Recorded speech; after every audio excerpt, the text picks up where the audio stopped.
respecto a la reforma laboral y la reforma educativa. Si bien son dos cuestiones, dos ordenamientos jurídicos que pues en su momento van a afectar de igual forma a la clase trabajadora y en su caso a los maestros, pues la reforma laboral, que bueno ya está vigente, afecta en general a la clase trabajadora, y la reforma educativa pues afecta particularmente a los maestros y bueno, en diferentes cuestiones que vuelven, que intentan privatizar la educación. Entonces, para que esto sea más claro, voy a ir de la reforma laboral, que es general, a la reforma educativa. Bueno, la reforma a la Ley Federal del Trabajo establece una serie de disposiciones que afectan los derechos del trabajador, al extremo de considerar a patrones y trabajadores como factores de la producción, reduciendo así a los trabajadores, seres humanos que gozan de derechos fundamentales, a simples artículos de comercio. Si bien sabemos, el contenido inicial de lo que era la anterior Ley Federal del Trabajo ponía en dos planos diferentes al trabajador y al patrón, porque como bien sabemos, pues el trabajador es vulnerable en el plano el trabajador es vulnerable en el plano del patrón. Entonces, pues lo que hizo esta reforma fue ponerlos en igualdad de condiciones y además diciendo que el trabajador pues es un mero factor más de la producción, ¿no? Lo que desvaloriza el trabajo humano y pues precariza también con esta modificación. En cuanto a la estabilidad en el empleo, la reforma otorga al patrón la facultad de contratar las diferentes modalidades que se tienen por temporada, capacitación inicial, periodo a prueba, sin precisar las condiciones en que serán prestados los servicios, por lo que deja a los trabajadores en total oscuridad con relación a cuáles serán los casos específicos que se contrata en esta forma. Esta ley, que como ya es vigente, dice que el patrón atenderá a las características particulares para determinar si el trabajador es apto o no para desarrollar esa actividad. Esas características particulares de las que habla, pues entienden que son actos de discriminación, porque desde un inicio en que comienza la relación de trabajo no se le da a conocer al trabajador cuáles serán esas condiciones, y entonces en el momento en el que terminan estas modalidades de contratación, las que ya dijimos, a prueba, temporada, capacitación inicial, es en ese momento cuando el patrón decide si el trabajador se queda o no y le sigue otorgando la materia de trabajo, lo cual obviamente se presta a actos de discriminación, pues que violan los principios generales del derecho al trabajo y el sentido social que debería de tener, plasmados por ejemplo en la Constitución Política de los Estados Unidos Mexicanos de 1917 y convenios internacionales de los que México es parte y pues que está obligado ante la Organización Internacional del Trabajo. El nivel de protección de salario. Se establece la contratación por unidad de tiempo, creando el pago por hora, lo cual elimina no solo la estabilidad en el empleo, sino la jornada laboral como tal, las horas extraordinarias, y convierte el trabajo en una mercancía, al dejar el pago por hora a negociación entre las partes, cuando una de estas está en clara desventaja frente a la otra. Como ya dijimos, el trabajador está en clara desventaja frente al patrón, y entonces esta negociación de la jornada de trabajo pues no hace que exista estabilidad en el empleo. Las condiciones de trabajo. Se otorga al patrón la facultad de modificar de forma unilateral las condiciones de trabajo a su comodidad o conveniencia, lo que vulnera en todo sentido los derechos del trabajador a conocer y a que se le respeten las condiciones en que prestará su trabajo. La bilateralidad.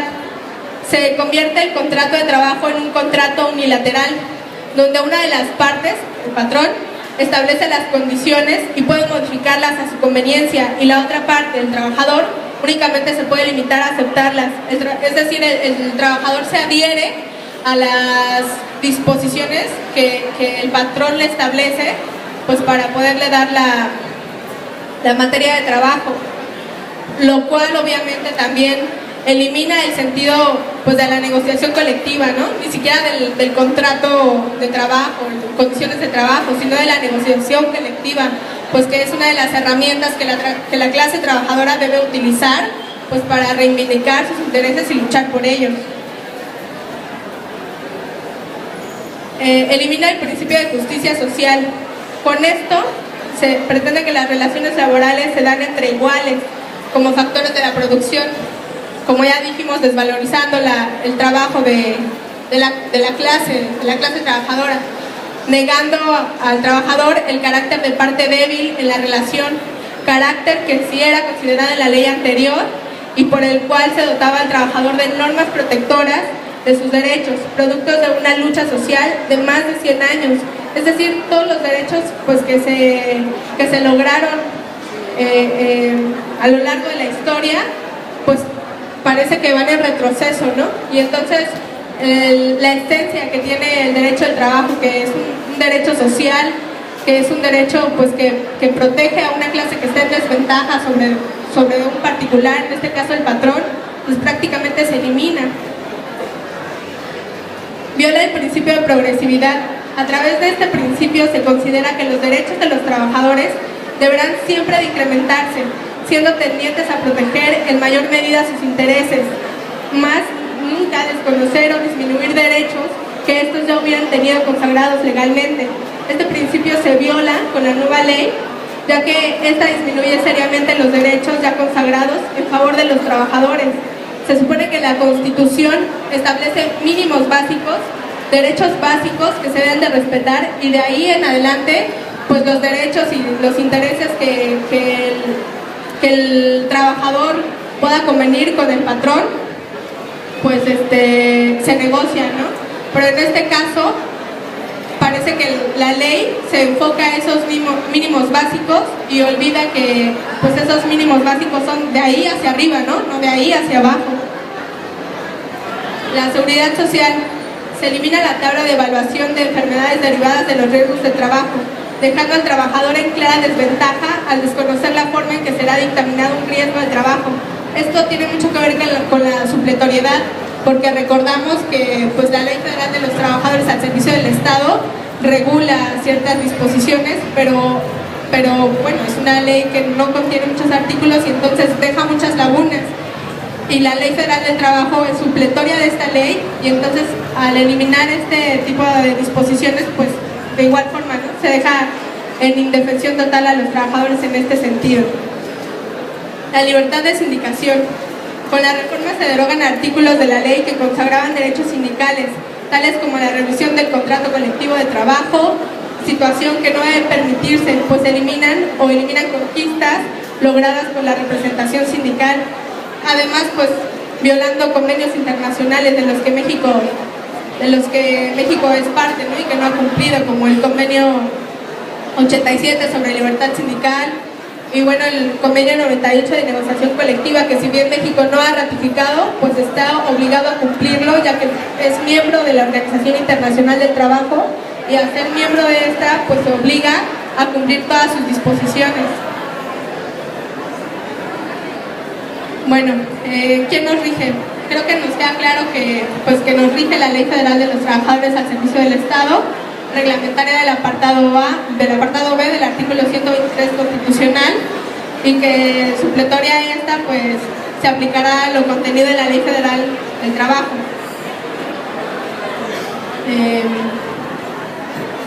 Contenido del artículo 11, lo que respecta a la supletoriedad.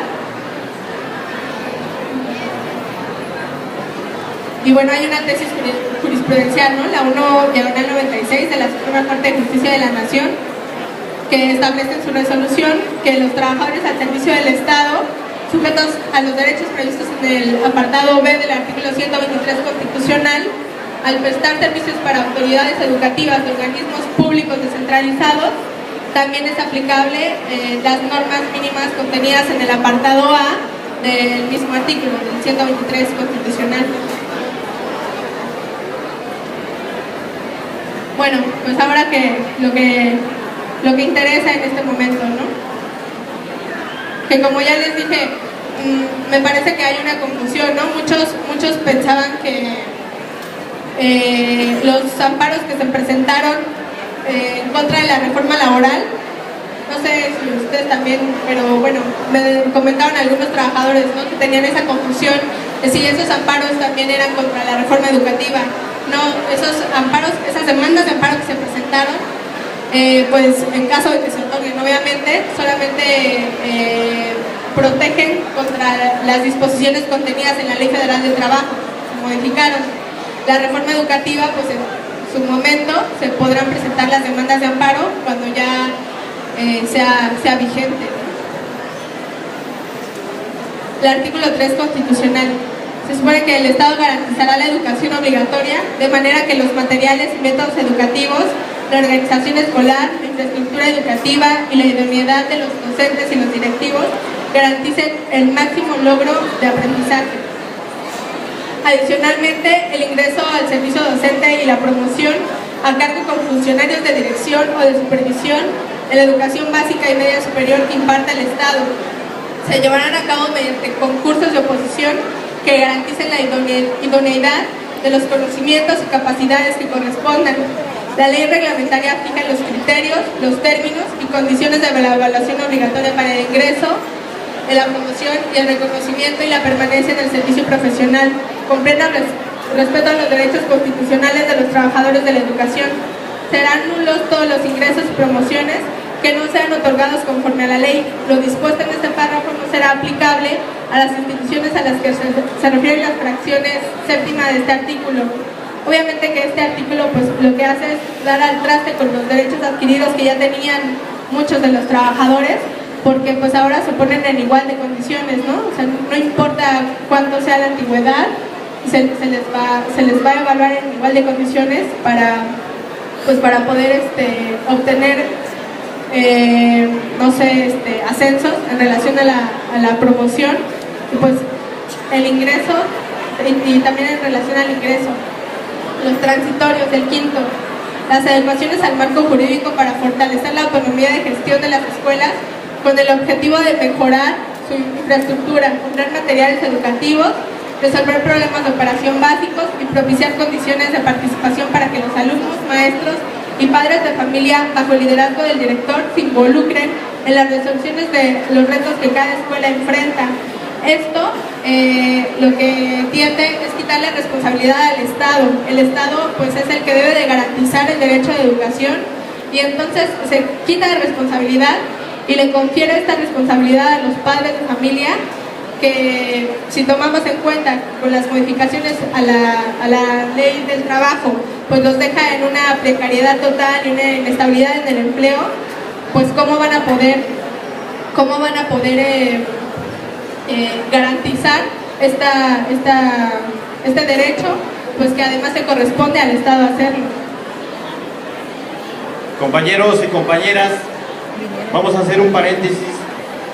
Le pedimos amablemente a los compañeros asistentes a que guarden silencio y que por respeto a los demás podamos escuchar claramente lo que se está exponiendo en esos momentos. A los que están allá atrás a lo mejor no tienen mucho interés o tienen mucho conocimiento de lo que se está tratando y por eso no los motiva esta exposición. Les pedimos de favor que por respeto a los demás guarden silencio y hagamos un esfuerzo por oír a la ponente, compañeros. Gracias. Sí, pareciera que pareciera que no se tiene interés, ¿no? Yo más bien creo que pues es complejo entender todo esto y entonces pues tal vez se evade, ¿no? Pero yo creo que debemos de asumir esta realidad, de asumir estas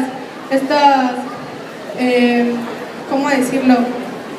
Choques que se vienen a la clase trabajadora y que con las reformas estructurales que se están planteando, pues como ya fue la reforma a la Ley Federal del Trabajo, en este caso la reforma al artículo 3º y el artículo 73 constitucional y las próximas reformas que se vienen, ¿no? La hacendaria, energética, pues obviamente que los intereses de pocos no van a perjudicarse, ¿no? Los intereses que se van a perjudicar pues son los intereses de la clase trabajadora, pues que somos la mayoría de la PEA, ¿no? De la población económicamente activa. Y entonces yo creo que no hay que esperar a que nos digan lo que tenemos que hacer, no hay que esperar a que nos organicen, porque los intereses que están en juego pues son los intereses de todos nosotros, los intereses de sus hijos, de sus nietos. Entonces, pues a lo mejor sí es complejo entender este tipo de situaciones, ¿no? Incluso a mí me ha costado trabajo, hay términos que no entiendo todavía al 100%, ¿no? Pero trato de estar estudiando y leyendo, porque pues sé que solamente solidarizándonos todos, pues es como vamos a poder por lo menos intentarlo, ¿no? Y saber pues que no nos quedamos sin escuchar o que no nos quedamos sin dialogar o sin difundir la información, ¿no? Que intentamos algo. Bueno, en los transitorios del sexto se derogan todas aquellas disposiciones que contravengan el presente decreto. Es decir, que algunas otras disposiciones que no coincidan con este decreto y que sean en beneficio de los trabajadores, pues prácticamente se van a derogar, ¿no? Hay un cuadro comparativo que tenemos. Esto es como un resumen de lo que es la ley federal ahora vigente. Y bueno, un poco adentrándonos a la reforma educativa, y preparamos un cuadro comparativo del artículo 3º constitucional y el artículo 73 constitucional. Tal vez sea un poco tedioso, ¿no? Porque parece que estoy leyendo y demás. Me voy deteniendo en los aspectos que creo que hay que darle énfasis y que hay que tener bien claros, ¿no? Para saber qué es a lo que nos enfrentamos y cómo es que debemos de contrarrestarlo. Y que obviamente si decidimos contrarrestarlo, organizarnos y demás, pues que sea de forma informada, ¿no? Que no nos arrebatemos a hacer algo, presentar documentos, etcétera, sin estar conscientes de lo que estamos haciendo y que sea de una manera informada. Bueno, voy a presentarles el cuadro. Sí, gracias. Ok, esta es la introducción. Creo que no se ve muy bien, pero pues tal vez, no sé, podría compartirlos a sus correos o no sé cómo podríamos organizarnos para difundir la información y que no solamente se quede aquí, ¿no? Sino que ustedes también la difundan.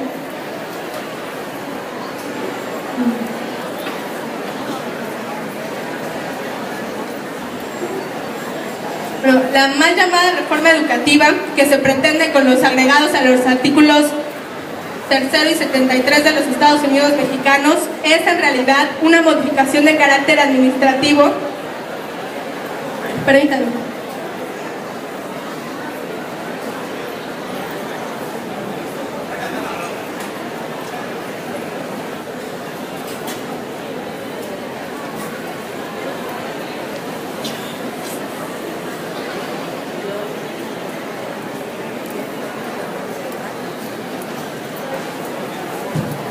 Perdón, la mal llamada reforma educativa que se pretende con los agregados a los artículos 3º y 73 de la Constitución Política de los Estados Unidos Mexicanos es en realidad una modificación de carácter administrativa a los preceptos de que maneja la Carta Magna, con la cual se imponen cambios de tipo laboral que agreden las condiciones generales de trabajo, las normas laborales y de ejercicio de derechos de los trabajadores de la educación en el país.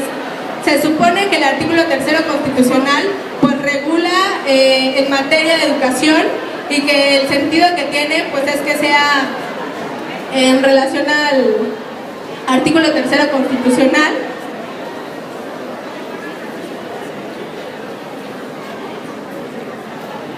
Es que todo individuo tiene derecho a recibir educación y que el Estado, Federación, Estados, Distrito Federal y municipios impartirán la educación pues en forma gratuita, ¿no? A nivel básica, media superior, y que serán obligatorias.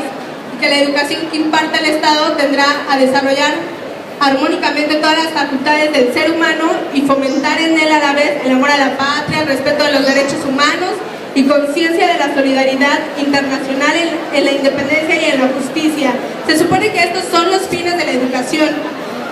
La reforma educativa no plantea cuestiones sustantivas del derecho a la educación.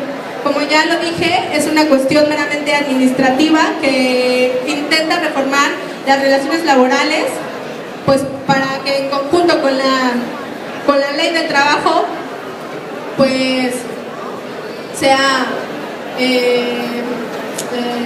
se fortalezca y entonces pueda destruir de una forma más integral los derechos de los trabajadores.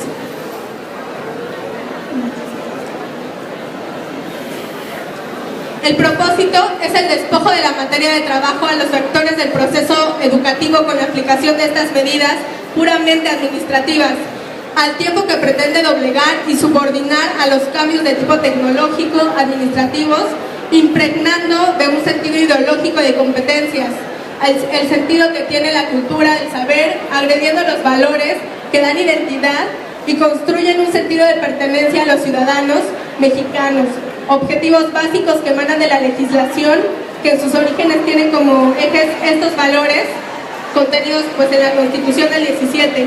Este es el sentido de la reforma: arrancar todo precepto de identidad y construir a partir del discurso de la calidad, de una capacitación y adiestramiento de la fuerza de trabajo, que en su raíz esté subordinada a una ideología productivista de la competencia, rompiendo todo tipo de lazos de solidaridad social, de identidad y pertenencia nacional en un mundo ahogado. Precisamente el desinterés de muchos pues se debe a eso, que no hay una identidad, una solidaridad social, y que se piensa que los intereses son distintos, cuando los intereses son comunes, y que además que los intereses son comunes, pues también tenemos un enemigo común, ¿no?, que es con el que debemos de luchar, y no con la apatía y la división entre nosotros. El texto propuesto, el artículo 3.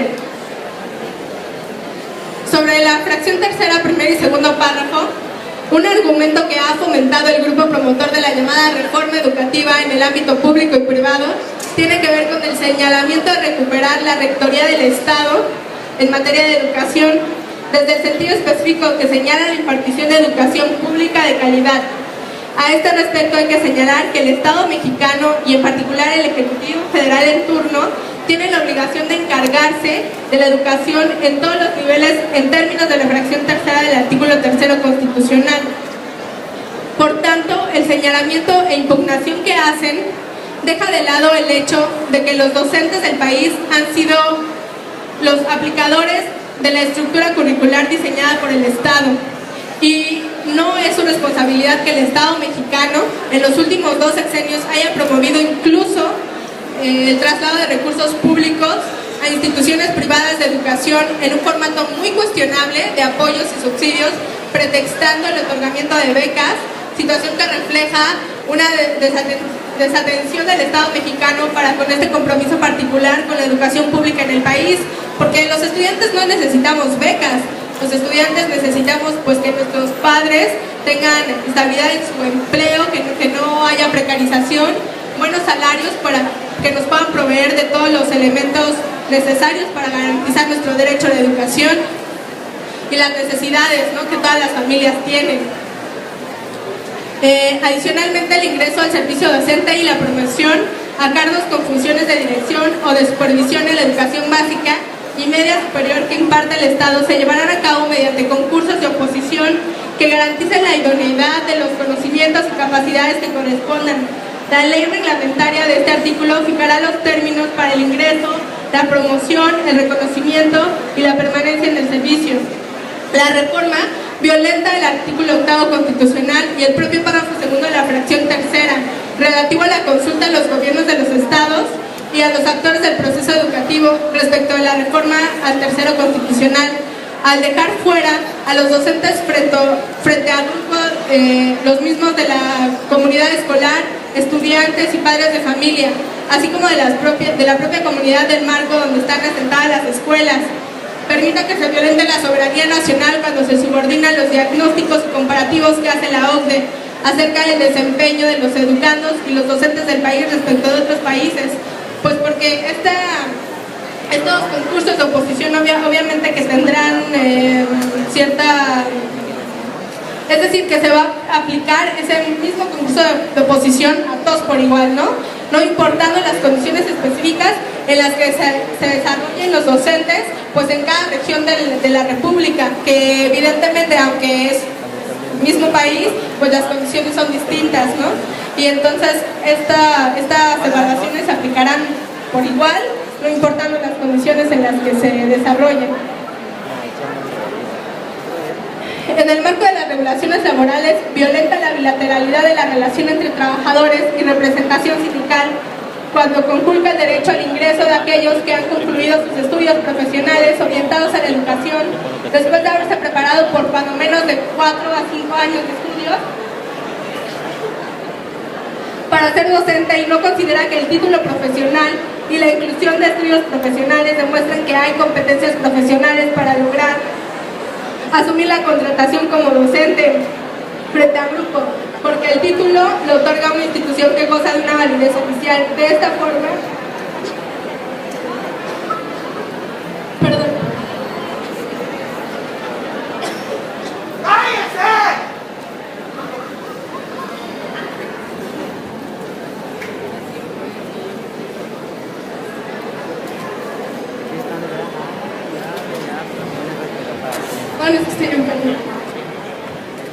compañeros, les volvemos a pedir de favor que guarden silencio, tratemos de oír la información.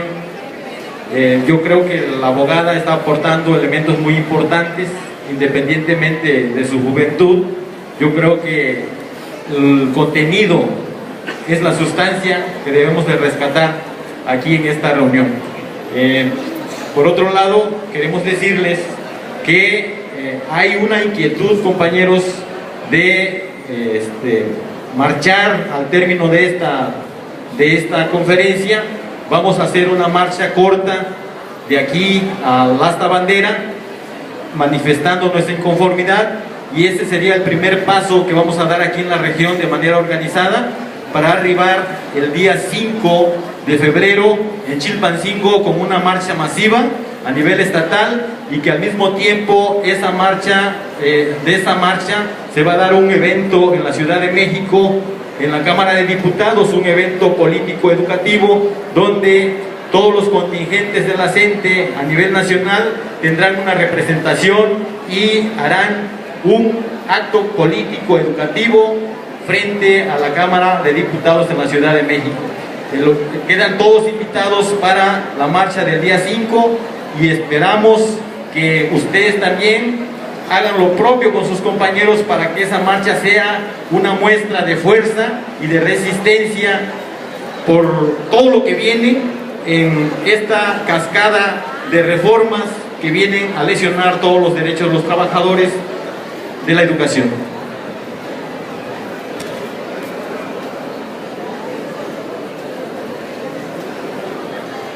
Y entonces pareciera que el estudiar no va a garantizar que tengamos empleo, ¿no? Porque aunque tengamos un título o ciertos años estudiando, pues al final nos vamos a enfrentar a estas evaluaciones, pues que... Ya lo vi, ya se lo vi. Está bien gordo. Bueno.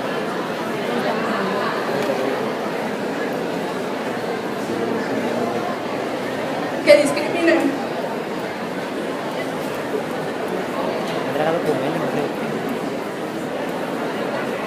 Perdón.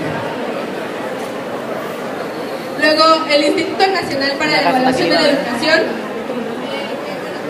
será un organismo público autónomo con personal jurídico y patrimonio propio.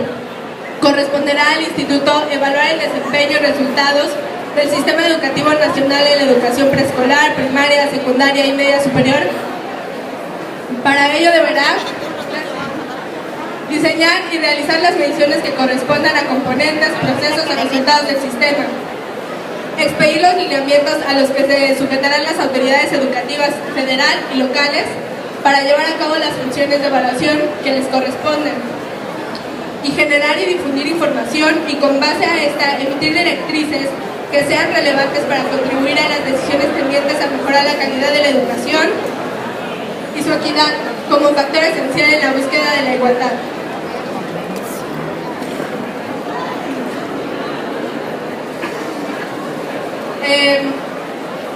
Sobre lo agregado a esta fracción, otorga al Instituto Nacional para la Evaluación de la Educación el carácter de instancia a la que faculta como un evaluador y certificador de los desempeños de la institución, que está contemplada como el organismo que tiene bajo tutela de la educación del país y que por tanto esta última pasa a segundo plano cuando se revela el papel que tiene definido desde su creación, dado que le corresponde evaluar sus propios resultados en la materia. Y dado su creación, porque vamos a ver posteriormente cómo está estructurada y que las personas a su cargo son designadas pues de una forma bastante discrecional. Como esta nueva instancia adquiere el perfil de evaluador y certificador de la actividad de los actores educativos del país, se le otorgan facultades que rompen con la bilateralidad de la revisión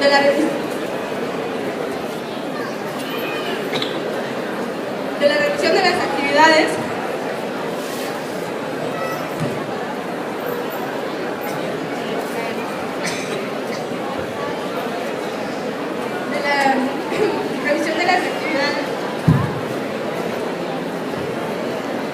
resultados de los actores del proceso educativo. Y se le asigna la figura de reguladora del proceso educativo nacional, sin considerar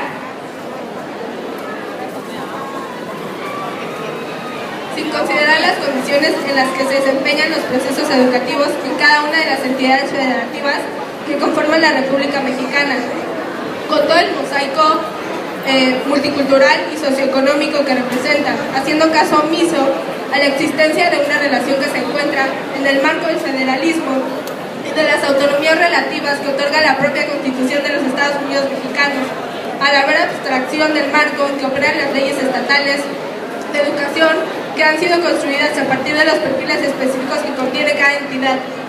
Es decir, esta ley parecía olvidando pues que vivimos en una federación pues en la que hay muchas entidades y pareciera que también se les está olvidando que existe un artículo 115 constitucional pues que dice que los municipios, cada entidad federativa tiene autonomía para regirse pues de redundancia de forma autónoma,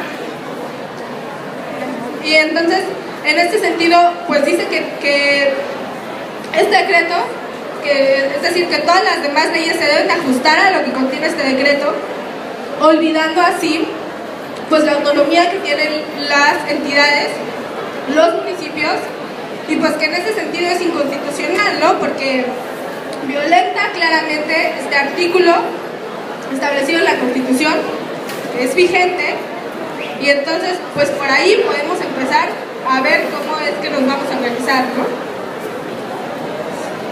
Generar y difundir información, bueno, las otras facultades del Instituto Evaluador, generar y difundir información y con base en esta emitir directrices que sean relevantes para contribuir a las decisiones tendientes a mejorar la calidad de la educación y su equidad como factor esencial en la búsqueda de la igualdad social. La Junta de Gobierno será, aquí ya empezamos a ver cuáles van a ser los órganos que van a integrar este instituto, y podemos observar de verdad que son designados en una forma bastante discrecional.